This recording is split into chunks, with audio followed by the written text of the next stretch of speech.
जय माता दी। आप सभी भक्तों का अपने चैनल मन की शांति में बहुत बहुत स्वागत है। आज आश्विन माह के कृष्ण पक्ष की अष्टमी तिथि है और जितिया का व्रत है।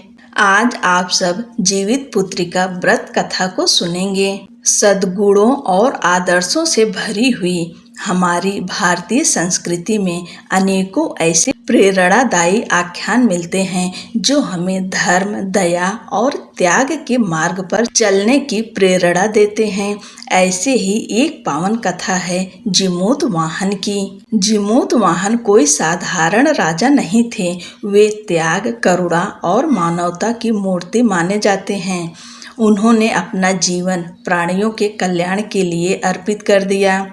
यह कथा हमें बताती है कि वास्तविक पराक्रम केवल शौर्य में नहीं बल्कि उस दया में है जिसमें हम किसी और की पीड़ा को अपना समझकर उसके उद्धार का मार्ग खोजते हैं। आज हम सब मिलकर जिमूत वाहन की इस प्रेरणादायक कथा का श्रवण करेंगे ताकि हम भी उनके आदर्शों को अपने जीवन में उतार सकें और दया, करुणा तथा सेवा की भावना से अपने जीवन को सफल बना सकें।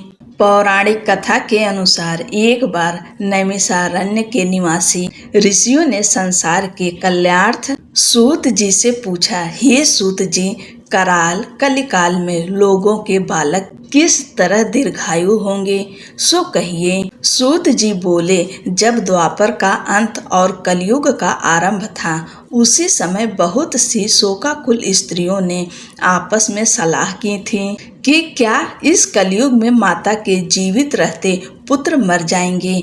जब वे आपस में कुछ निर्णय नहीं कर सकीं तब गौतम जी के पास पूछने के लिए गईं। जब उनके पास पहुंची तो उस समय गौतम जी आनंद के साथ बैठे थे। उनके सामने जाकर उन्होंने मस्तक झुकाकर प्रणाम किया। तदंतर स्त्रियों ने पूछा, हे प्रभु, इस कलयुग में लोगों के पुत्र किस तरह जीवित रहेंगे, इसके लिए कोई व्रत या तप हो तो कृपा करके बताइए। इस तरह उनकी बात सुनकर गौतम जी बोले, आपसे मैं वही बात कहूँगा जो मैंने पहले से सुन रखा है। गौतम जी ने कहा, जब महाभारत युद्ध का अंत हो गया और द्रोण पुत्र अश्वत्थामा के द्वारा अपने बेटों को मरा देखकर सब पांडव बड़े दुखी हुए तो पुत्र के शोक से व्याकुल होकर द्रौपदी अपनी सखियों के साथ ब्राह्मण श्रेष्ठ धौम्य के पास पहुंच गईं और उसने धौम्य से कहा, हे विप्रेंद्र, कौन सा उपाय करने से बच्चे दीर्घायु हो सकते हैं, कृपा करके ठीक ठीक कहिए। धौम्य बोले, सतयुग में सत्य वचन बोलने वाला, सत्याचरण करने वाला समदर्शी जिमूत वाहन नामक एक राजा था। एक बार वह अपनी स्त्री के साथ अपनी ससुराल गया और वहीं रहने लगा। एक दिन आधी रात के समय पुत्र के शोक से व्याकुल कोई स्त्री रोने लगी क्योंकि वह अपने बेटे के दर्शन से निराश हो चुकी थी। उसका पुत्र मर चुका था। वह रोती हुई कहती थी, हाय मुझ बूढ़ी माता के सामने मेरा बेटा मर जा रहा है। उसका रुदन सुनकर राजा जिमूत वाहन का तो मानो हृदय विदीर्ण हो गया। वह तत्काल उस स्त्री के पास गया और उससे पूछा, तुम्हारा बेटा कैसे मरा है। बूढ़ी माता ने कहा, गरुण प्रतिदिन आकर गांव के लड़कों को खा जाता है।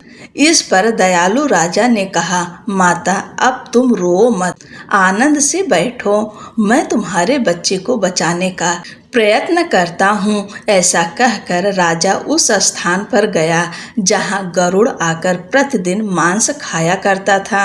उसी समय गरुड़ भी उस पर टूट पड़ा और मांस खाने लगा। जब अतिशय तेजस्वी गरुड़ ने राजा का बायां अंग खा लिया तो झटपट राजा ने अपना दाहिना अंग फेर कर गरुड़ के सामने कर दिया। यह देखकर गरुड़ जी ने कहा, तुम कोई देवता हो, कौन हो, तुम मनुष्य तो नहीं जान पड़ते। अच्छा, अपना जन्म और कुल बताओ। पीड़ा से व्याकुल मन वाले राजा ने कहा, हे पक्षीराज, इस तरह के प्रश्न करना व्यर्थ है, तुम अपनी इच्छा भर मेरा मांस खाओ। यह सुनकर गरुड़ रुक गए। और बड़े आदर से राजा के जन्म और कुल की बात पूछने लगे। राजा ने कहा, मेरी माता का नाम है सैब्या और मेरे पिता का नाम शालिवाहन है। सूर्यवंश में मेरा जन्म हुआ है और जीमूतवाहन मेरा नाम है। राजा की दयालुता देखकर गरुड़ ने कहा, हे महाभाग, तुम्हारे मन में जो अभिलाषा हो वह वर मांगो।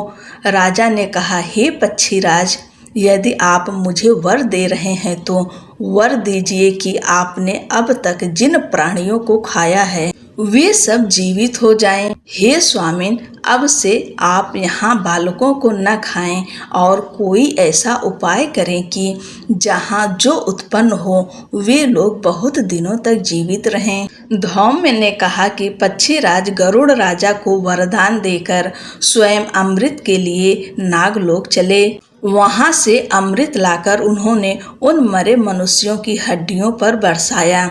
ऐसा करने से सब लोग जीवित हो गए जिनको कि पहले गरुड़ ने खाया था। राजा के त्याग और गरुड़ की कृपा से वहां वालों का बहुत कष्ट दूर हो गया। उस समय राजा के शरीर की शोभा दूनी हो गई थी। राजा की दयालुता देखकर गरुड़ ने फिर कहा, मैं संसार के कल्याणार्थ एक और वरदान दूंगा। आज आश्विन कृष्ण सप्तमी से रहित शुभ अष्टमी तिथि है। आज ही तुमने यहाँ की प्रजा को जीवन दान दिया है। हे वत्स, अब से यह दिन ब्रह्म भाव हो गया है जो मूर्ति भेद से विविध नामों से विख्यात है। वहीं त्रैलोक्य से पूजित दुर्गा अमृत प्राप्त करने के अर्थ में जीवित पुत्रिका कहलाई है।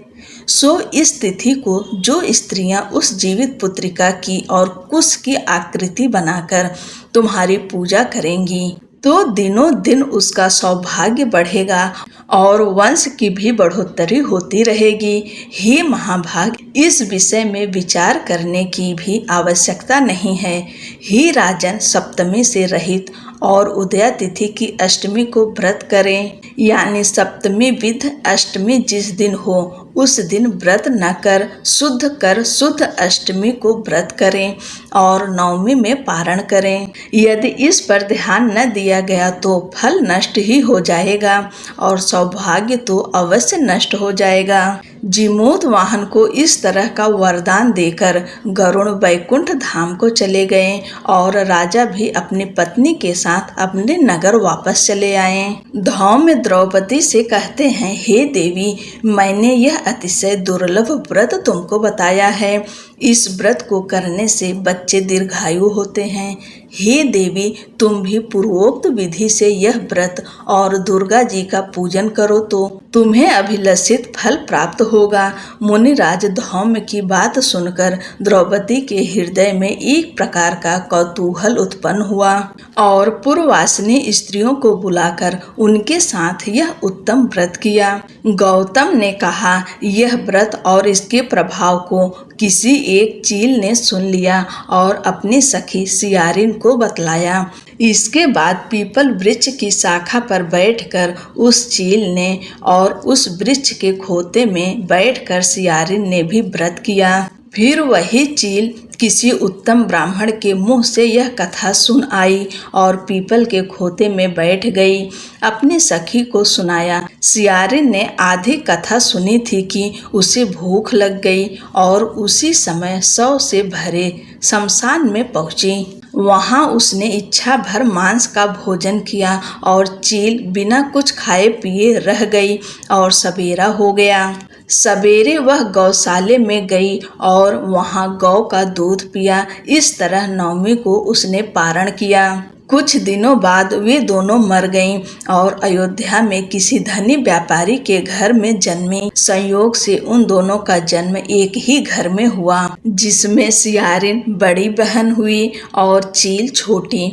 वे दोनों सभी शुभ लक्षणों से युक्त थीं, इसलिए बड़ी लड़की काशीराज के छोटी उसके मंत्री के साथ अग्नि के सामने विधि पूर्वक ब्याही गई। पूर्व जन्म के कर्म फल से वह मृग नयनी रानी हुई। जिस किसी भी संतान को उत्पन्न करती वह मर जाती थी और पूर्व जन्म की बातों को स्मरण करने वाली मंत्री की पत्नी ने अष्टवसुओं के सदृश तेजस्वी 8 बेटे उत्पन्न किए और सभी जीवित रह गए। अपनी बहन के पुत्रों को जीवित देखकर ईर्ष्यावश राजपत्नी ने अपने स्वामी से कहा कि यदि तुम मुझे जीवित रखना चाहते हो तो इस मंत्री के भी पुत्रों को उसी जगह भेज दो जहां मेरे बेटे गए हैं, अर्थात इन्हें मार डालो। यह सुनकर राजा ने उस मंत्री के पुत्रों को मारने के लिए कई प्रकार के उद्योग किए, पर मंत्री पत्नी ने जीवित पुत्रिका के पुण्य बल से बचा लिया। एक दिन राजा ने अपने आदमियों से उन पुत्रों का सिर कटवाकर पिटारी में रखवाया और वह पिटारी उनकी माता मंत्री पत्नी के पास भेज दिया, किंतु वे 8 सिर बेशकीमती जवाहरात हो गए और भले चंगे वे 8 लड़के अपनी माता के पास वापस चले गए। उनको जीवित देखकर राजपत्नी को बड़ा विस्मय हुआ। अंत में वह मंत्री की पत्नी के पास आई और उसने पूछा, बहन, तुमने कौन सा ऐसा पुण्य किया है जिससे बार बार मारे जाने पर भी तुम्हारे बेटे नहीं मरते? इस पर मंत्री की पत्नी ने कहा, पूर्व जन्म में मैं चील थी और तुम सियारिन। हमने और तुमने साथ साथ जीवित पुत्रिका का व्रत किया था। तुमने व्रत के नियमों का भली भांति पालन किया था और मैंने नहीं किया। इसी दोष से हे बहन तुम्हारे बेटे नहीं जीते। ओ राजरानी, अब तुम भी उस जीवित पुत्रिका व्रत को करो तो तुम्हारे बेटे दीर्घायु होंगे। मैं तुमसे सच सच कह रही हूँ। उसके कथा अनुसार रानी ने व्रत किया, तभी से उसके कई बेटे सुंदर और दीर्घायु होकर बड़े बड़े राजा बने। सूत जी कहते हैं कि इस प्रकार का आनंद देने वाला मैंने यह दिव्य व्रत बतलाया।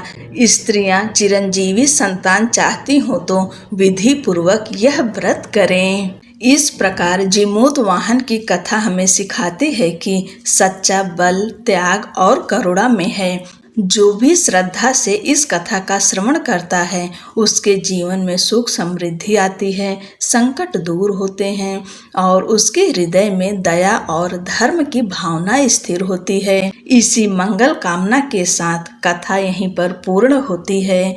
बोलो भगवान जीमूतवाहन की जय। जय श्री कृष्णा। राधे राधे।